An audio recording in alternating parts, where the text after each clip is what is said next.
આજરોજ વડોદરાના હરિપુરા ગામ રાજા રવિ ફોર્મ સ્કૂલમાં ધારાસભ્ય સયાજીગંજ કેળુ રોકડિયા દ્વારા નાગરિકોને ઘર આંગણે સરકારી સુવિધાઓ મળે એવા ઉદ્દેશ્ય સાથે દીપ પ્રગટાવીને શરૂઆત કરવામાં આવી। Ayushman card, Aadhaar card, ration card, KYC camp યોજાયો તથા માનનીય વડાપ્રધાન શ્રી નરેન્દ્રભાઈ મોદી સાહેબની મન કી બાત પણ કાર્યક્રમ નિહાળ્યો। મન કી બાતમાં કાઉન્સિલર, વોર્ડ પ્રમુખ, મોટી સંખ્યામાં કાર્યકર્તા નિહાળવા આવ્યા હતા।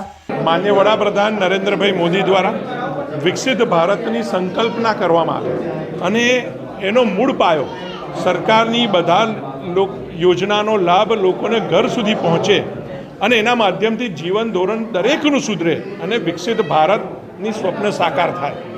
અને એના માટે માનનીય મુખ્યમંત્રી ભૂપેન્દ્રભાઈ પટેલ દ્વારા પણ ગુજરાતના દરેક ઘર સુધી યોજનાઓના લાભ પહોંચે એના માટે સતત પ્રયત્ન કરવામાં આવે છે। આજે અમારા દ્વારા પણ આ હરિપુરા ગામની જે સરકારી શાળા છે એ શાળાની અંદર આધાર કાર્ડનો કેમ્પ, આયુષ્યમાન કાર્ડ રેગ્યુલર અને 70 વર્ષની ઉપરના તમામ લોકો માટે આયુષ્યમાન કાર્ડ અને એના સિવાય જે આની બેઝિક જરૂરિયાત છે એ રેશન કાર્ડનું KYC, તો એ KYCનો પણ રેશન કાર્ડનો કેમ્પ એ આ 3 કેમ્પોનું આજે આયોજન કરવામાં આવ્યું છે।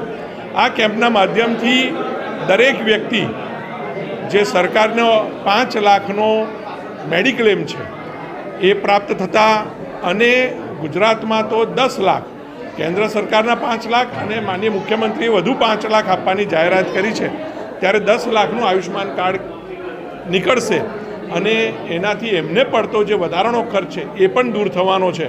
જે બીમારીનો ખર્ચ જે દરેક ઘર પર લાગતો હતો એ નાબૂદ થશે। ખૂબ મોટું કામ એ Aadhaar card camp, Ayushman card camp અને રેશન કાર્ડ KYC આ તમામ કેમ્પના માધ્યમથી લોકોને મળવા જઈ રહ્યો છે।